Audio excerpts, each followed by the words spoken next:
Hello everyone, তো আজকে হচ্ছে আমি অসুস্থ, তো তারপরেও তোমাদের ব্লগ দিলাম। তো তোমাদের যদি ব্লগটা ভালো লাগে প্লিজ লাইক কমেন্ট করো, যাতে আমি আগ্রহী হতে পারি যে অসুস্থ থাকার পরেও যদি ব্লগে এত ভালোবাসা পাই তাহলে অবশ্যই আমি ব্লগ দেওয়ার চেষ্টা করব। তো আজকে আমাদের বাড়িতে পিঠা বানানোর উৎসব, অর্থাৎ পিঠা বানানো হবে। তো যার জন্য যে উপকরণগুলো লাগবে সেগুলো তোমাদের দেখিয়ে দিলাম এক ঝলক। আটা, তেল, আর যেটা মেইন যেটা হচ্ছে নারকেলের নাড়ু, লম্বা নাড়ু, তো সেটাও সুন্দরভাবে তোমাদের একটু দেখিয়ে দিলাম। এটা আমার খালামণি গুনছে, তো এই যে সুন্দরভাবে বেলে নিচ্ছে, এরপরে আটা দিয়ে এটা বেলতে হবে সেটাও দেখিয়ে দিলাম। এটা হচ্ছে কোনো টিউটোরিয়াল ভিডিও না, তোমরা যদি চাও তাহলে তৈরি করতে পারো। এটা দেখে তোমরা অনেকেই চাইলে এটা করতে পারবা। তো তারপরে চাটা খেয়ে প্রকৃতি অনুভব করলাম, যেহেতু পিঠা বানানো হচ্ছে আর আমি যেহেতু বাইরে, সেহেতু প্রকৃতিটা অনুভব করলাম। এরপর হচ্ছে যে তোমার ফিরে টিরে মানে এগুলো মোছার যে প্রিপারেশনগুলো সেগুলো করা হচ্ছে, কারণ একবার বেলার পরে সেটা না মুছলে সুন্দরভাবে হয় না।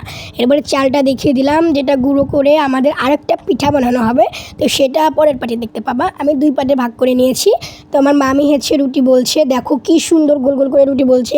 আর একটা জিনিস মাথায় রাখতে হবে যে এই পিঠা বানাতে কিন্তু রুটিটা খুবই পাতলা হতে হবে।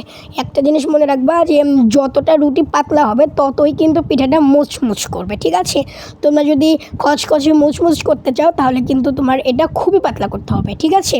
তো আমার মামির একটা মানে ফেসবুকে একটা পেজ আছে, মিথিলা লাইফস্টাইল, তোমরা প্লিজ ওটা ফলো করে আসতে পারো। ওখানে যাবতীয় ভিডিও টিডিও তোমরা পেয়ে যাবে। আর যদি তোমাদের কোনো জিনিস লাগে, মানে খাওয়ার কোনো ভিডিও, যে আপু এটা আপু ওটা, তোমরা প্লিজ কমেন্ট করবে ফ্রি মাইন্ডে।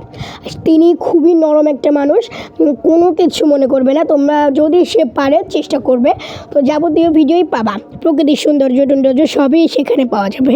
এটা হচ্ছে পিঠাটা বানানো কমপ্লিট হয়ে গেল, এবার ভাজবে। তো তার হচ্ছে গিয়ে মেইনলি রান্নার চ্যানেল। তো তারপরও সে প্রকৃতির জিনিসপাতি দেয়, প্রকৃতির যে সৌন্দর্যগুলো সেগুলো দেয়। তো আমার হচ্ছে অল, যেটা যখন সুন্দর লাগবে সেটা তখন দিব। তো মেইন হচ্ছে ব্লগের চ্যানেল। তো এটা হচ্ছে দেখো কি সুন্দর করে গোল গোল করে ভাজা হচ্ছে। তো তোমরা চেষ্টা করবা কি কম দেওয়ার, কারণ কড়াইতে যত কম পিঠা দিবা তত পিঠাটা ফুলবে, ঠিক আছে? একটা তো দেওয়া যায় না, এজন্য আমরা দুটো করে দিয়ে দিয়েছি। দেখো কি সুন্দর ফুলছে। তো এটার ফাইনাল লুক হচ্ছে এটা। তো আরও পিঠা হয়েছে, আমি সেটার ক্লিপটা নিতে ভুলে গিয়েছি, আর সেখান থেকে আমি ছোটো ছোটো যেগুলো সেগুলো বেছে নিয়েছি। যেহেতু এটা আমি টেস্ট করছি, এই জন্য অত ভালোটা টেস্ট করার কোনো মানে হয় না। তো দেখো আমার খাওয়ার রিভিউ দেখেই, আমার খাওয়ার স্টাইল দেখেই তোমরা হয়তো ভেবে নিয়েছো এটা কেমন টেস্ট হয়েছে, ঠিক আছে? আমার যেহেতু তোমার জ্বর এসেছে, মানে অসুস্থ যেহেতু বললাম, জ্বরের কারণে হচ্ছে তোমার গালে কিচ্ছু ভালো লাগছে না, তো পিঠাটা সেই হয়েছে। তো তোমরা প্লিজ আমার মামি চ্যানেলটা ফলো করে এসো, আর আমার ভিডিওটা যদি ভালো লাগে লাইক করো। Bye bye.